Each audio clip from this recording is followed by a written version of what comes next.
So how can we not respect the very objects that are pushing us toward enlightenment? How? You may think, how ridiculous. Let's make an easier example.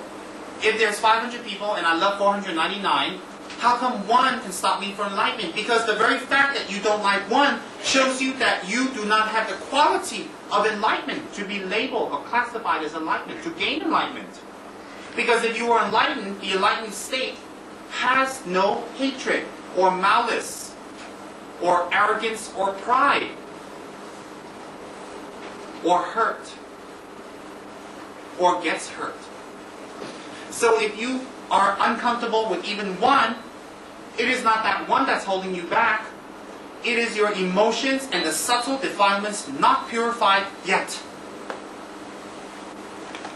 In fact, so they are a precious treasure because they offer you that great opportunity. When others treat me with abuse, slander, when others out of jealousy treat me with abuse, slander, and so on, and that can be applied to all negative emotions that you receive from others, all negative emotions that you receive from others, may I hold these rare ones dear, as if I found a precious treasure. Not run to Bomos to get them back.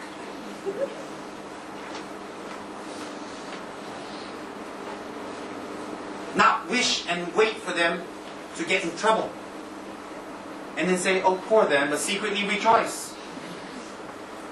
No, definitely not. When someone whom I have helped or in whom I have placed great hopes harms me with great injustice, may I see that one as a sacred friend, teacher.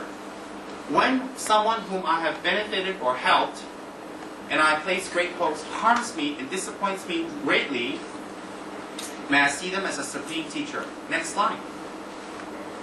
This particular thought training verse is a difficult practice, but the message is clear. If you develop an interest in the practice, you will find it gets easier. When we treat someone very nicely and provide them with all the care we can give, and that person mistreats us in return, we usually regard that person as mean or vile or unappreciative. At the worldly level, there are bad people. At a worldly level, there are bad people who repay good deeds with mistreatment. There are. However, according to Geshe Lamrit, we should regard such persons as the most supreme spiritual teachers or lamas. When we understand the reasoning by thinking about the law of cause and effect, we should be able to understand that what we experience is really the result of our own negative karma. We have behaved in similar manners toward other beings in the past and in past lives and created this result. We must treat this as a great kindness done to us by this person because it is truly a reflection of the maturation of our negative karma. Our negative karma maturing, the result of it. If it had not matured in such a manner, it could be far worse in the future. This person has actually been very kind to us by ripening our bad karma. This attitude should enable us to thank the person for behaving in such a manner. In the Bodhisattva Charyavatara, Shantideva says, your enemy is the provider of all your virtue. Your enemy is the provider of all your virtue.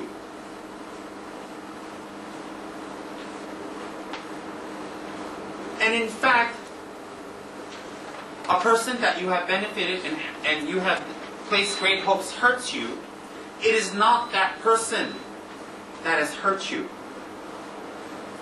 It is your wrong intent and wrong motive and wrong projection toward that person that has hurt you. You have projected onto that person, you have labeled that I have helped them, therefore they have to help me. You have a secret expectation. So it is your projection of how that person should treat you and not fulfilling that projection that has hurt you, but not that person. If you don't put wrong projections on other people, you will not suffer. If you accept others as they are for who they are and what they are, and not put in projections, you will not be disappointed because the disappointments in life regarding other people are the projections we put on others of how we think they should be, how they should act, how they should practice, how they should talk, how they should eat, how they should react and talk to me. And when they don't fulfill that expectation, they are bad. We have to get them back. They are not good. No. Number one, you have received that harm because of your own negative karma. You have created the results. Because if that person was truly bad, everybody must see that person as bad, or that object is bad. Certainly that person, there are some people that love that person, there are some people that hate that person. Which means that the love and hate is not that person, but your own projection of that person. Because if that person was inherently good or bad, everyone must see that object as good or bad. A simple example, there's a yellow flower. Everybody would see it as yellow if it's yellow. Unless you're colorblind. So when you see that flower and you see it as yellow, or when you see the beautiful golden pendants head of Gerenchi as yellow, if that object is inherently, it itself is yellow, I'm making it very simple here, I don't want to get deeper, that everybody would see it as yellow. I think everybody in this room would say Gerenchi's hat is yellow. If I say, is it yellow, everybody would raise their hands. Some jokers would raise 2 hands. But like that, when we see a person and we say they are bad or they're not good or they're good, it is not that they are bad or they are good. It is our projection of that person. And our projection and our view of that person may not always be accurate because we are not filled with compassion. We are not filled with wisdom. We don't have such positive karma to see the truth, the reality of other people or to see their karma.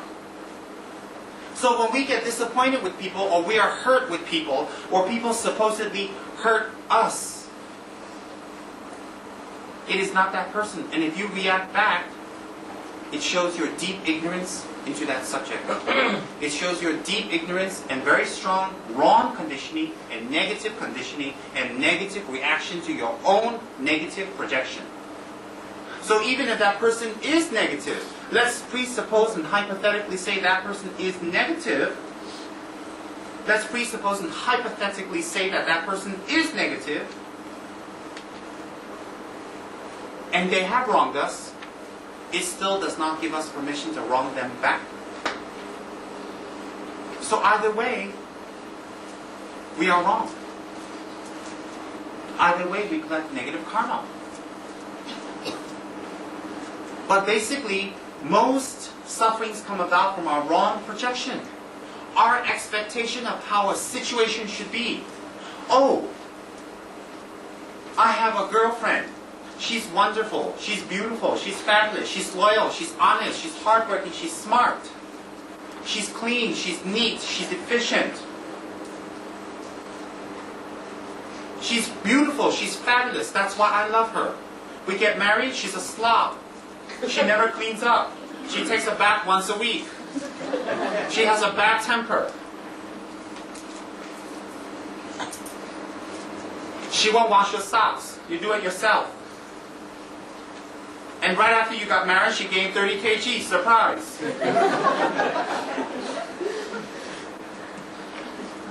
You're disappointed, you're disillusioned. You suddenly find you don't love her anymore. Same if you have a boyfriend. Same with marriages. The reason why marriages have difficulties, sometimes unfortunately, fall apart. Or relationship between boy and girl do not work out on a worldly term, is because of all the projections we have put on that person and that relationship. And it did not fulfill our projection. Our wife should be like that. She should be like this. She should act like that. She should be like this. He should be like that. Blah, blah, blah, blah, blah. He's not like that. Okay, he's not like that, so cut it out. Quit wishing he's like that. He's not. And quit acting that way. Accept him as he is, as she is. So the very projection you put on that person, and when they don't fulfill that projection, you suffer. You cry. You become depressed, lonely. You need to talk to people. because they did not fulfill your projections. Who is at fault? Yourself.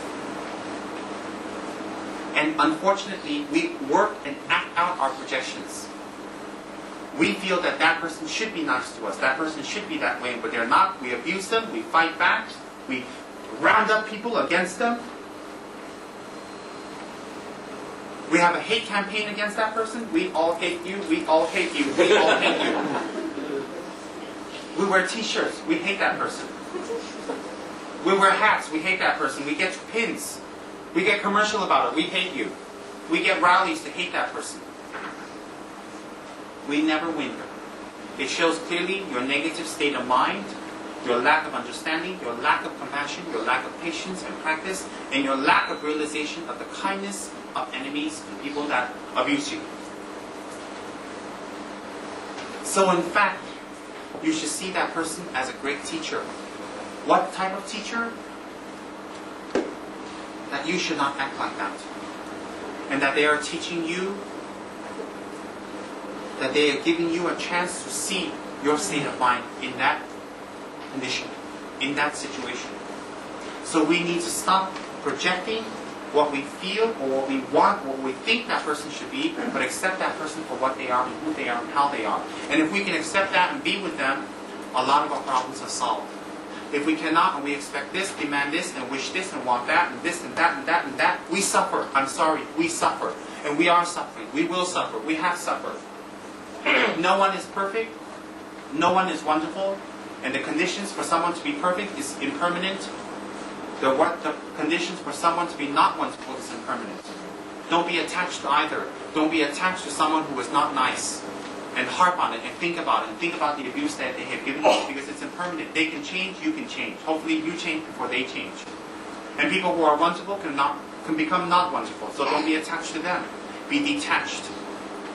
Detached knowing that it's impermanent and both situations will stop, will end. And therefore your projection on those situations will create suffering, and your reactions in regards to your projection to that situation will make you suffer.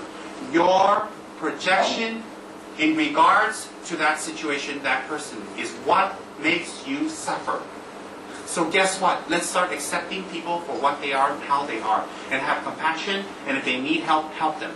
And sometimes we can help them by just not reacting back and not fighting back.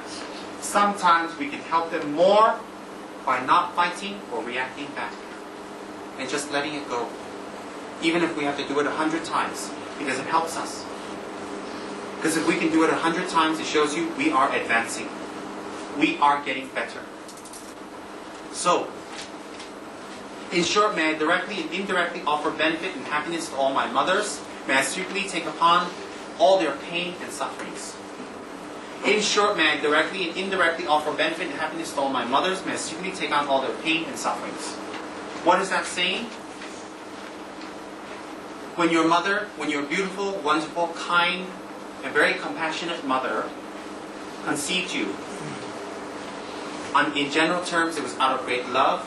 And the moment they found out that you were in their bodies, they loved you. They loved you from that moment on. The very thought of you being in their body created happiness. The minute you kicked, the minute you created discomfort for them, although they were uncomfortable, they were happy. They protected you in their womb. They bore the burden of a heavy being in their body for months upon months. They cared for you by not taking extremely cold foods, hot foods. They cared for you in sitting down gently, rising gently, in so many ways that you, as a little unborn child, in their bodies, will not feel physical discomfort. And then when it was time for you to be born, and then before that, how much suffering do you create for your mother in a sense of nausea, morning sickness, pains, uncomfortable, etc., etc. And then when you finally issue forth from your beautiful, kind, wonderful mothers, how much pain did you cause them? How much stretching of their bodies unnaturally did you cause them? How much blood did they lose? How much sweat? How much screaming? How many hours of intense pain? And even with that pain, they still were happy. And some children cause death to their mothers. And yet, when the mother is dying, she wants to make sure that her child is alright and well, even with her last dying breath.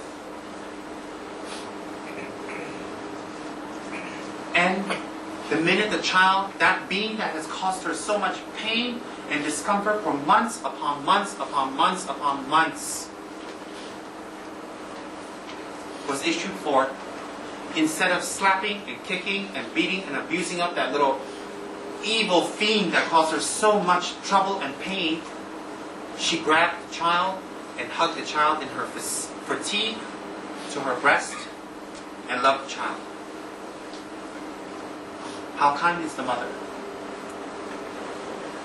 And when the mother, from the moment you issue forth, voluntarily surrenders her freedom. She has no freedom to sleep. She has no freedom to eat. She has no freedom to beautify herself. She has no freedom to go out. She is at every whim and noise and every fuss of that little child. And that little child has become the center of her world. And all her energies are focused on that child. From waking 24 hours, she gets lines under her eyes because of that child. She loses her figure because of that child. She suffers incredible pain. She can even become unhealthy because of that child. And then when that child comes out, she loses her complete freedom. She loses everything that she enjoys as a young, fresh girl. And then she will work, she will fight, she will sacrifice her time, her energy, and her effort for that child. She will even give up her life for that child, if necessary, without a blink of an eye. Without a blink of an eye. And when that child is sick, she is worried to no end. When the child is happy, she is more happier for the child. She is more happy than the child itself. When the child grows up, when the child is successful, when the child is doing good, the mother sincerely, wholeheartedly, from the heart, rejoices for the child.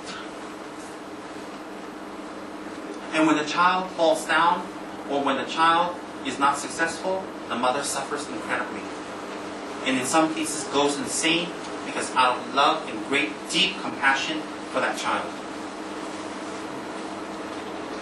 How kind is that mother? The very flesh on our, that we use to do Dharma practice, the very flesh that we have comes from our mother. The very flesh that we have. The very bones and blood that we have comes from our mother. In that respect, women are much more greater than men. Incredible. Their bodies are more frail, more smaller, more delicate, more weaker, yet they can produce a greater result. And in Tantra, we should respect women, and we should see women as our equal, if not better. That's why we have Buddhas like Tara and Vajrayogini and Benden Hamo, because it shows you there's no state of difference between a male or a female. And the kindness of the mother in normal cases is you cannot repay it back. And yet the mother does not have Dharma, or not able to practice the Dharma, and is in ignorance and suffers, and will have to die and take rebirth, and maybe even take rebirth in hell. This kind mother that has done so much for you might have to take rebirth in hell in one of the lower realms. Yes, she may have done things that hurt you. Maybe she has said things that hurt you. Maybe she doesn't understand you. Maybe you don't have a wonderful relationship with her. But that doesn't deny the fact that everything you have comes from her. It comes from her. That doesn't deny the fact. So how kind is the mother? Whatever we do, we can never repay the kindness of a mother. Ever. We can give her $50 million. We can still not repay the kindness of that mother to us. And all the intensity of her love and her patience and her energy toward us and her effort. We can never repay it back. Ever.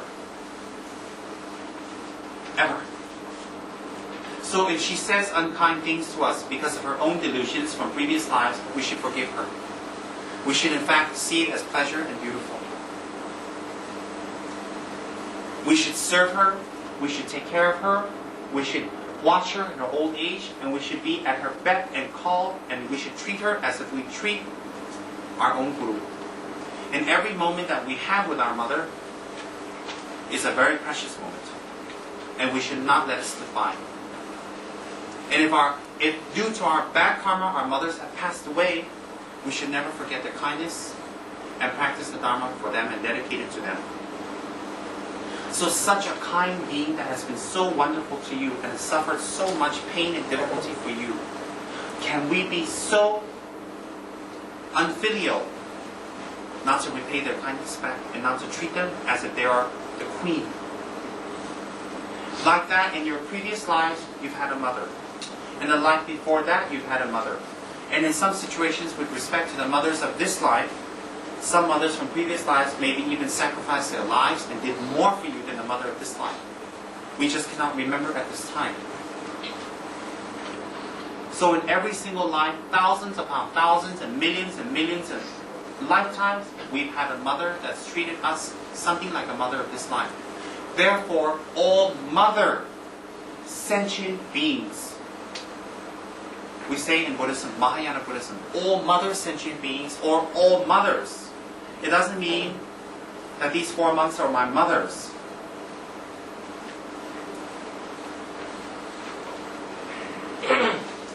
It doesn't mean Mr. Lam is my mother. And how come my mother is prettier than me?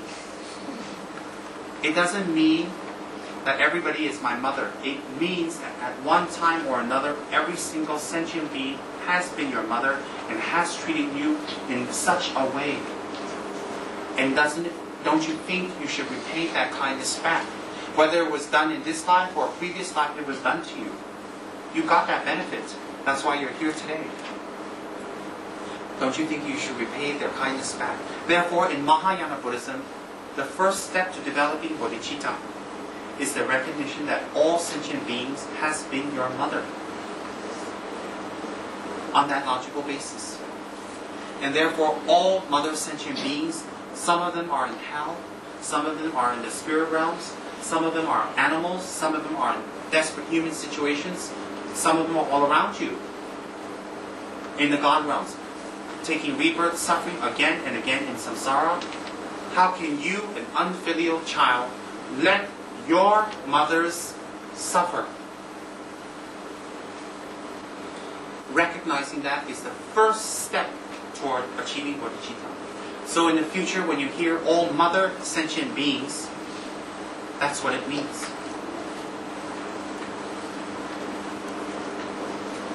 In short, man, directly and indirectly, whatever I can do to directly help others and indirectly help my mothers,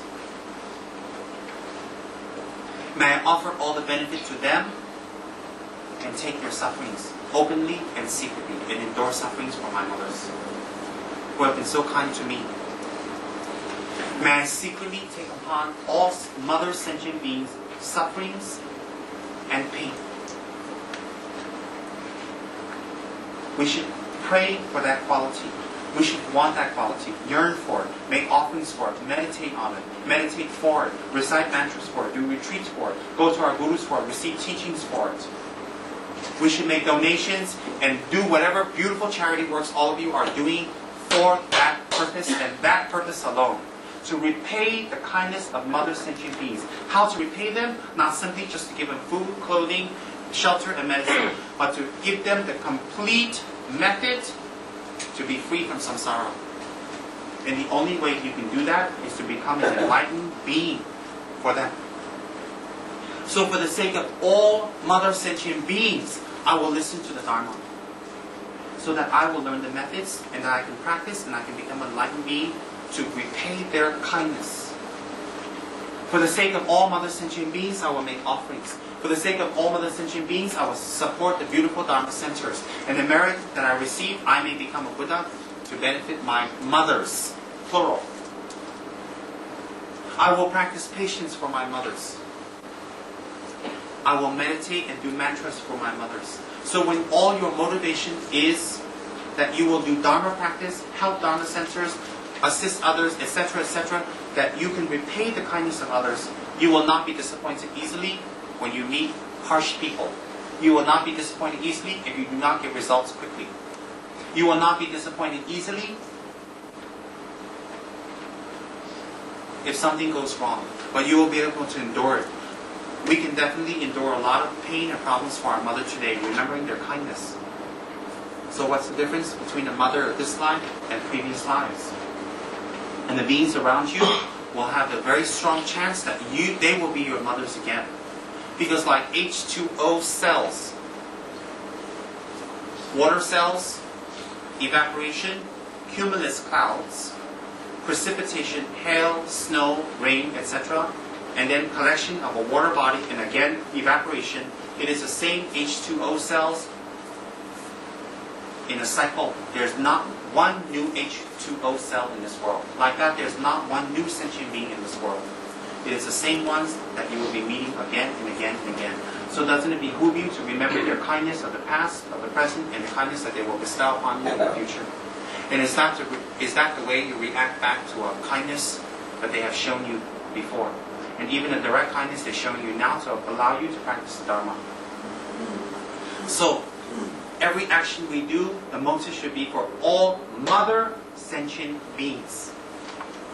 And when you do that, you are practicing the Dharma and you are on the way to Buddhahood. And every single Buddha acts out of that compassion, out of that thought.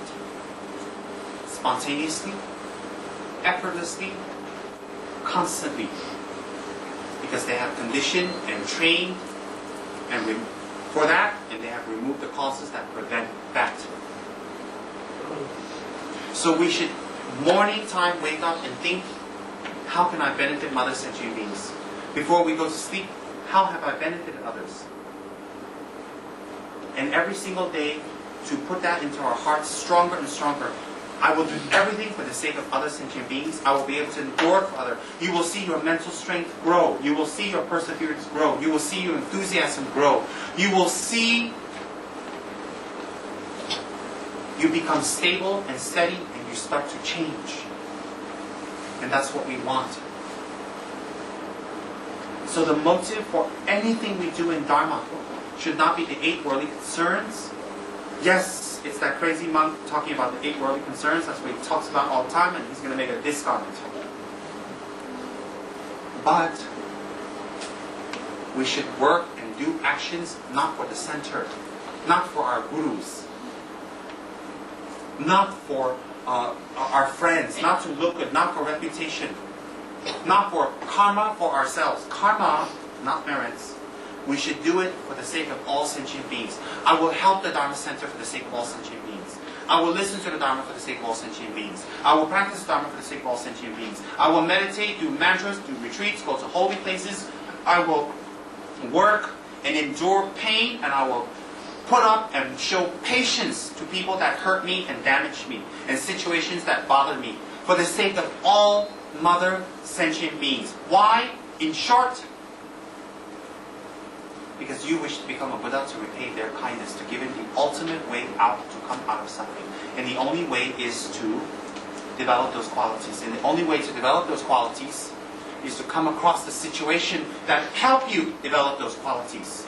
So are not sentient beings so precious? The Buddhas say you should respect sentient beings 50% and respect the Buddha's 50%. The respect you accord to sentient beings and to the Buddha is equal. Because without the Buddhas, you cannot become enlightened. Without sentient beings, you cannot become enlightened. So if you have a Buddha teaching you compassion all the time and you don't have nowhere to practice it, you can't become enlightened. If you don't have a Buddha to practice, to teach you compassion, and there's so many people around you that act out compassion, you don't know how to act out the compassion. So 50-50, it says clearly. You are 50% dependent on the Buddhas for enlightenment, for their teachings, for their action, for their inspirations, for their blessings, etc., etc., as a merit field. And you are 50% dependent on other sentient beings. And especially the ones that you revile, that you do not like. So for the sake of all mother sentient beings, if we practice the Dharma, we do any Dharma action, We will not become disappointed easily. We will not become upset easily. We will not give up easily. We will, in fact, practice harder and harder and more, and therefore by time we are able to endure more, and mentally we become stronger and better and more beneficial. That will be the result of this practice. May all these not be defiled by the concepts of the 8 worldly concerns, and be aware that all things are illusory, and may they unattached be freed from the bondage of samsara. The last line. May all these practices, all the practices of thought training remain undefiled by the stains of the conceptions of the 8 worldly concerns of Dharma, and may I be released from the bondage of attachment by perceiving this as an illusion. The 8 worldly Dharmas or concerns are to become elated when praised, to become unhappy when we are insulted, to become happy if we receive gifts, to become unhappy if we don't, to become happy upon achieving fame or success, to become unhappy if we are unsuccessful, to be happy when we are comfortable, to become unhappy when we are uncomfortable. The basic advice is to treat equally that which pleases us and that which displeases us. That's the secret here. We should try to... The basic advice is to treat equally that which pleases us and that which displeases us. We should remain steadfast in our practice of the 8 verses of thought transformation. We should see fame and lack of fame as equal and not be bothered by them, especially at the moment of our death. Because the truth is, at the moment of our death, fame or no fame makes no difference. Most of the time, comfort or discomfort is just a state of mind. Nothing exists on its own and proclaims itself comfortable or uncomfortable. It is our labeled projection of it. These strong likes and dislikes exist only at a relative level. These likes and dislikes exist only on a relative level. In the last 2 lines of the 8 verses of thought transformation, the great Bodhisattva Geshe Lamni Tangpa expresses the wish that through the mind, which understands that all things are like illusions or a magician's tricks, we may be freed from all clinging and attachment. This advice is not only to be used in thought training, but is to be applied to every single practice in our life. Even when reciting a single mantra such as Om Mani Padme Hum, we should apply it. We should also make sure our practice is not defiled by the 8 worldly concerns. This concludes the thoughts of 8 transformation. These teachings are sacred. These teachings are holy. I have passed the oral transmission and Lung to you by reading it out to all of you from day 1 to now.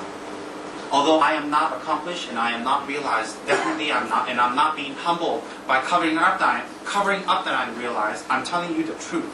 As a monk, I can't lie. So if I tell you I'm not realized and I am, I'm lying. So I'm not realized. But if you want to think I am, it's okay.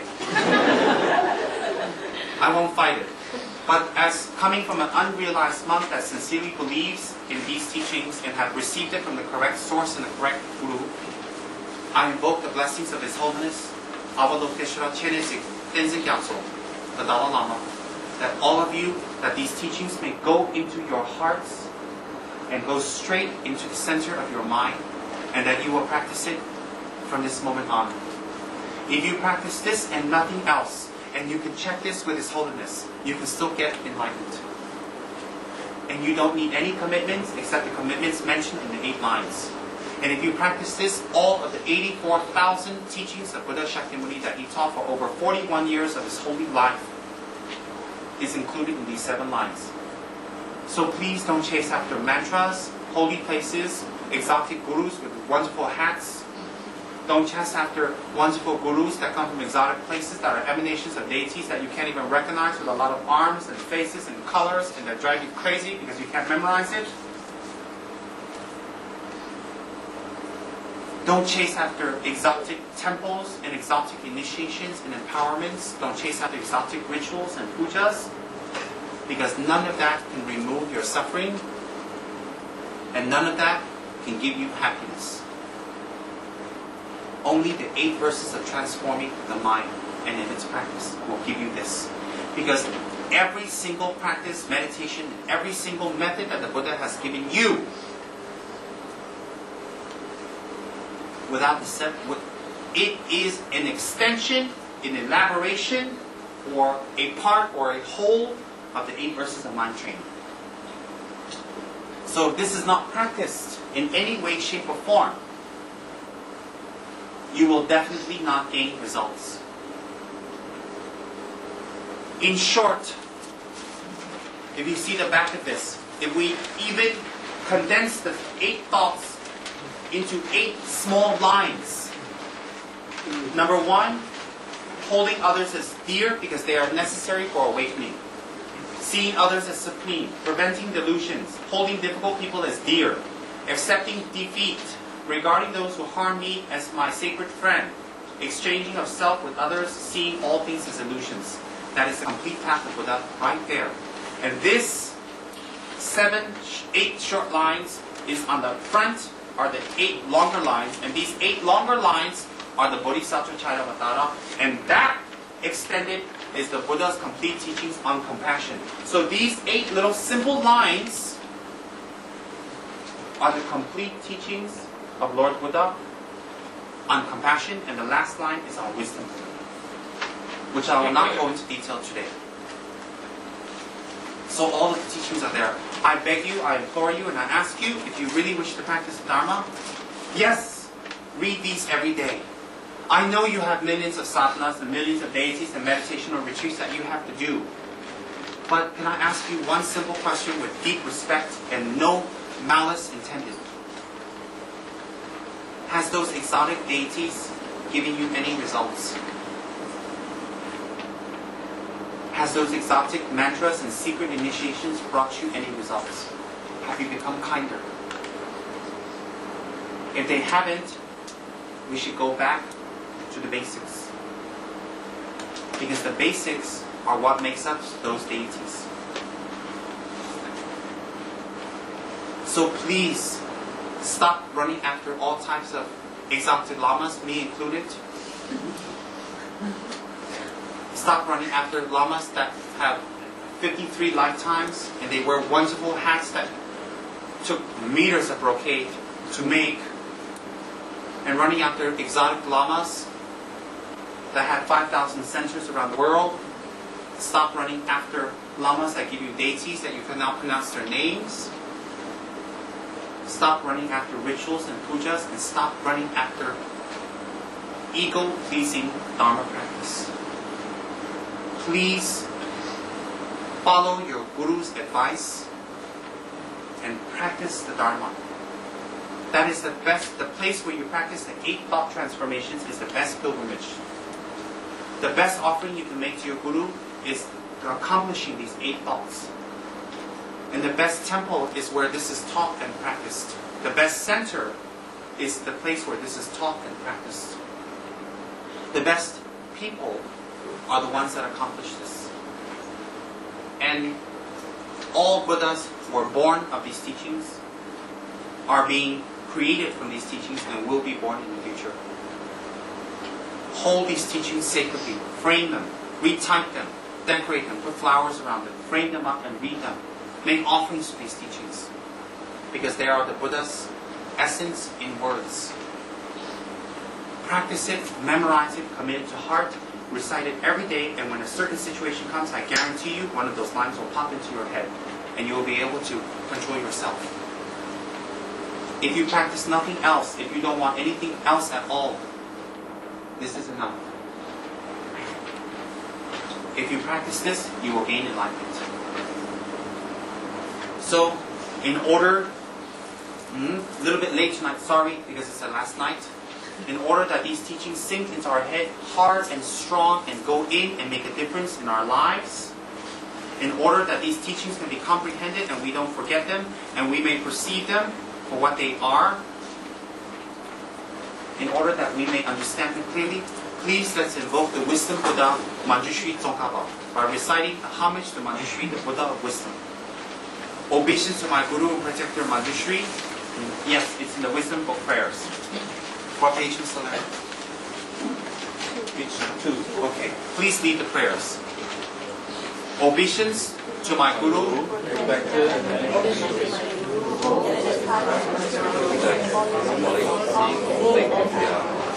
Whose intelligence shines forth like the sun, unclouded by delusions of traces of ignorance. Who teaches in 60 ways of loving compassion of father for each child. All because of the prisons of sorrow, confused in the darkness of